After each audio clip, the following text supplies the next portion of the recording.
በተለያዩ የክልሉ አካባቢዎች የገበያ ማዕከላትን በማስገንባት የዋጋ ንረትን ለመከላከል እየሰራ መሆኑን የአማራ ክልል ንግድና ገበያ ልማት ቢሮ አስታወቀ። በ2018 በጀት ዓመት የግብርና ምርቶችን ወደ ውጭ በመላክ ከ560 ሚሊዮን ዶላር በላይ ገቢ መገኘቱንም ቢሮ ገልጿል። ብርሃኑ ይስማው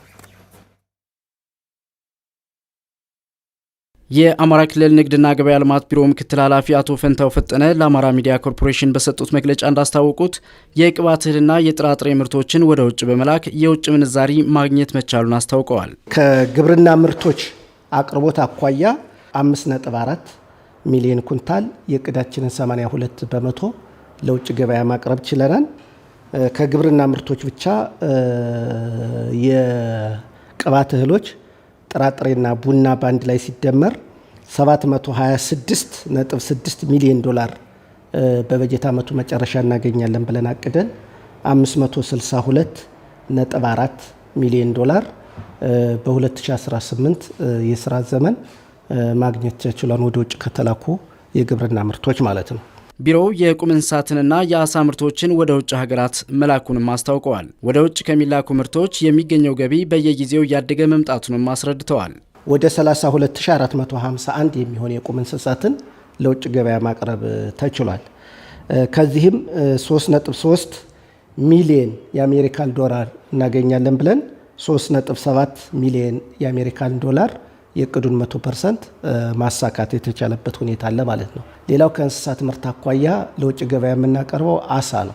ከአሳ አኳያ 45 ቶን ነው ለውጭ ገበያ እናቀርባለን ብለን ያቀድነው። ማሳካት የቻልነው 56 ቶን ነው። ከዚህም 15.9 ሚሊዮን የአሜሪካን ዶላር ማግኘት ተችሏል ማለት ነው። ስለዚህ ከኤክስፖርት ምርት እቅድ ክንውናችን አኳያ በየጊዜው እየተሻሻለ የመጣ ግኝት ያለ መሆኑን ለማቅረብ ነው።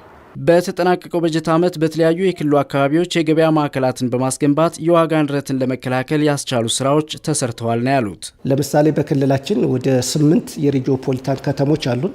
በ8ቱም ሪጂኦፖሊታን ከተሞች የሁለተኛ ደረጃ ዘመናዊ የገበያ ማዕከል ገንብተን እናጠናቀን ወደ ስራ ገብተናል። አሁን እየታየ ያለውን የዋጋ ንረት ከመቀነስ አንጻር በእነዚህ የገበያ ማዕከላት ከውጭ ካለው ከገበያ አኳያ ከ7 እስከ 22% በመቶ የዋጋ ቅናሽ ይታያል ማለት ነው። ይህም የሆነበት መሰረታዊ ምክንያት በእነዚህ ገበያዎች የሚገናኘው አንደኛ አምራቹና ሸማቹ ነው። አምራቹና ሸማቹ በቀጥታ የሚገናኙ ከመሆኑ ጋር ተያይዞ አላስፈላጊ የገበያ ተዋናያንን ቆርጦ የሚጥል ነው ማለት ነው። በሁሉም የዞን ከተሞች የተጀመሩ የገበያ ማዕከላት እስከ ቀጣይ መስከረም ወር ተጠናቀው ወደ ስራ እንደሚገቡ አስታውቀዋል። የትብብር ስልጠና ኮሌጆችና ካምፓኒዎች ሰልጣኞች በተግባር ተፈትነው ብቁና ተወዳዳሪ እንዲሆኑ የሚያስችል መሆኑን የአማራ ክልል ስራና ክህሎት ቢሮ አስታወቀ። ቢሮው ከመንግስትና ከግሉ ዘርፍ ባለድርሻ አካላት ጋር በትብብር ስልጠና ዙሪያ ውይይት አካሂዷል። ጌታቸው ገደፈው በዝርዝር ተመልክቶታል። የአማራ ክልል ስራና ክህሎት ቢሮ ከመንግስት ተቋማት ባለድርሻ አካላትና ከካምፓኒዎች ጋር በትብብር ስልጠናና በምዘና ስራ ዙሪያ በጋራ ለመስራት ያለመ ውይይት አካሂዷል። የትብብር ስልጠና ኮሌጆችና ካምፓኒዎች በጋራ አቅደው የሚተገብሩትና ሰልጣኞች የተግባር ክህሎታቸውን ለማሳደግ ያለመ መሆኑን የአማራ ክልል ስራና ክህሎት ቢሮ ምክትል ኃላፊ አቶ አማራ አለሙ ገልጸዋል። የተግባር ልምምዱ ኮሌጅ ላይ 40%፣ ካምፓኒዎች ላይ 30% የሚሰጠው ስልጠና የትብብር ስልጠና የሁለት የሶስት ተቋማት የጋራ ትብብር ስለሆነ ትብብር ተብሏል። ኮርፖሬት ትሬኒንግ የሚባለው ምንድነው? ኮሌጁና ካምፓኒዎቹ በጋራ የሚያስተባብሩት፣ የሚያቅዱት፣ የሚተገብሩት ነው። ያ በመሆኑ የትብብር ስልጠና ይባላል። አፕሮቹም በስልጠና ላይ ያሉ በክረምት ተግባራት ሊሆን ይችላል። እንደገና ደግሞ ተቀጥረው ሊሆን ይችላል። እዛ ካምፓኒ የሚሰሩት ስለሆነ የትብብር ስልጠና ይባላል። ዋናው ዓላማው የተግባር ክህሎታቸውን የሚያሳድግ ስልጠና እንዲሰጥ ማድረግ ነው። የትብብር ስልጠና ውጤታማ ሲሆን ምርታማነትን ለመጨመር፣ የሰራተኞችን የመፈጸም አቅም ለማሻሻል፣ ፈጠራን ለመጨመርና የደንበኞችን እርካታ ለማረጋገጥ ይረዳል ያሉት ደግሞ የአማራ ክልል ንግድ ምክር ቤት ዋና ጸሐፊ ዶክተር አሰፋ ወረታ ናቸው። የኮርፖሬት ስልጠና ውጤታማ ሲሆን ምርታማነት ይጨምራል፣ የሰራተኞች የመፈጸም አቅም ይሻሻላል፣ ወጪዎችና አላስፈላጊ ብክነቶች ይቀንሳሉ፣ ፈጠራዎች ይጨምራሉ፣ የደንበኞች እርካታ ይረጋገጣል፣ የወጪ ንግድ ያድጋል፣ ትርፋማነት ይጨምራል፣ ተወዳዳሪ ፋብሪካ ይፈጠራል፣ ግብር ከፋይ በመሆን ልማትን ያፋጥናል። ጥሩ ልምድና ስነ ምግባር ያላቸው መሪዎችና ሙያተኞች ለሀገር የሚወጡበት ቦታ ተደርጎ ይወሰዳል። በማሰልጠኛ ተቋማት የሚሰጠው የስልጠና ተግባር በማሰልጠኛ ተቋማቱና ምርት በሚመረትባቸው ካምፓኒዎች ትብብር ሊሆን እንደሚገባ ያነሱት ደግሞ በስራና ክህሎት ሚኒስቴር የቴክኒክና ሙያ ስልጠና ዘርፍ አማካሪ አቶ አዝመራ ከበደ ናቸው።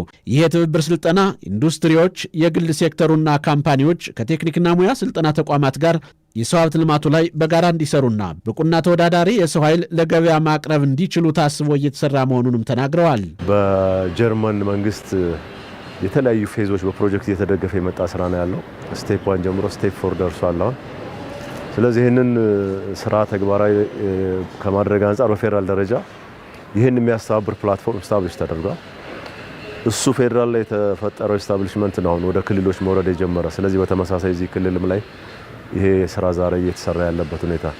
ስለዚህ ይሄ ፕላትፎርም የኢንዱስትሪውን፣ የፕራይቬት ሴክተሩን፣ የካምፓኒዎችን ከቴክኒክና ሙያ ስልጠና ተቋማት ጋር ተሰናስለው በጋራ የሰው ሀብት ልማቱ ላይ እንዲሰሩና ብቁና ተወዳዳሪ የሰው ኃይል ለስራ ገበያ ማቅረብ እንዲችሉ ታስቦ የሚሰራ ነው ማለት ነው። ስለዚህ ስሙም ትብብር ማለት በአንድ አካል ተሰርቶ የሚያልቅ ሳይሆን የሰው ሀብት ልማት በስልጠና በሚሰጡ ተቋማትና ምርትና አገልግሎት የሚያቀርቡ ካምፓኒዎችና ኢንዱስትሪዎች ስለሆነ ማለት ነው። ቢሮው ከመንግስትና ከግሉ ዘርፍ አጋር አካላት ጋር የትብብር ፎረም መስርቷል።